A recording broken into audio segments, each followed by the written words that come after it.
Hello, I'm Dylan Vaughn with the Code Writers for Capstone of 2023 fall semester. In our first video, we showed you how to get the Docker compose files up and running to essentially get our services running that our client can use as well as our databases. So essentially, we did steps 1 through 6 in the first video, which in the first video was 1 through 8.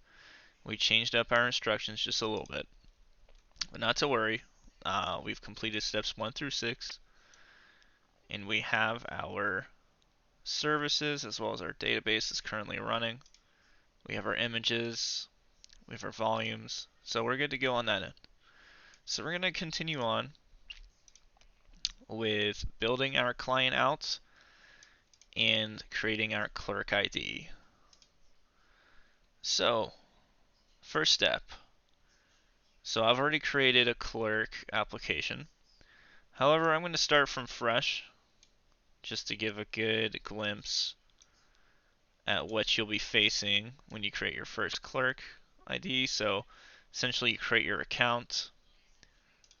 You can create an application, my application name, whatever you'd like it to be, sign-in key, please, why not, right? Create the application. You can leave the defaults. So the first step here, as soon as you open it up, you can see these two values right here. So I'm going to copy these values, and then I'm going to go find where I have the Capstone folder. I'm going to click into the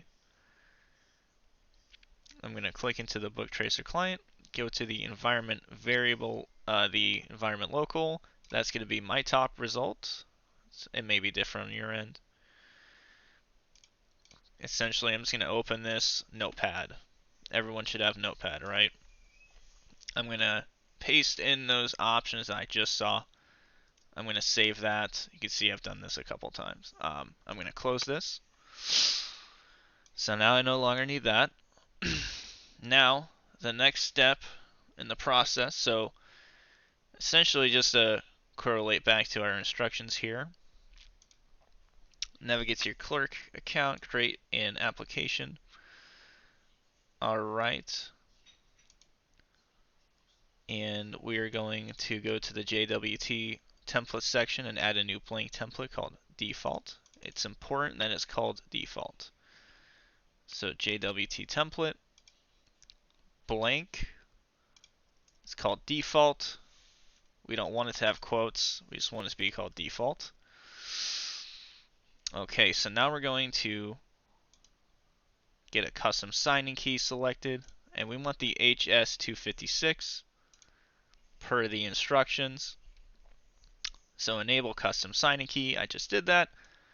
HS256 algorithm, and then we're going to grab this value here, and we're going to place it in the signing key box. I want to make sure I have no white space in front of it, no white space behind it, nothing trailing it. Alright, we're pretty happy with that. Now I'm going to go back to the instructions, and I'm going to grab this claims text box. I'm going to paste that in there. Okay, everything's looking good on this end. So now I'm going to apply changes. Okay, changes have been applied.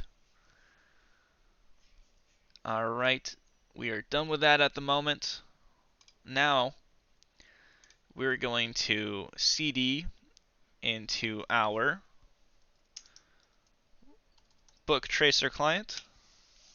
And now essentially we're going to build our client. So we are going to do step 15, pn pm install. And this is going to take a couple seconds to do.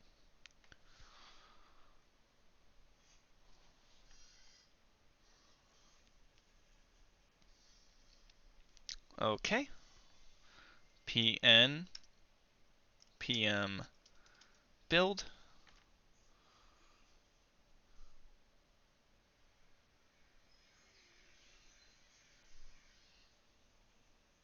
This will also take a couple seconds to do.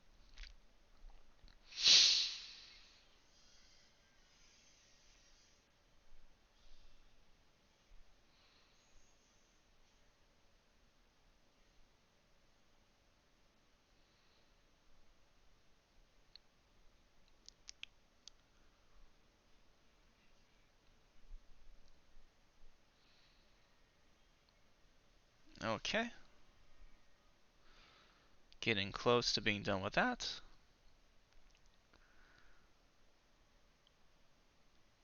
Almost there.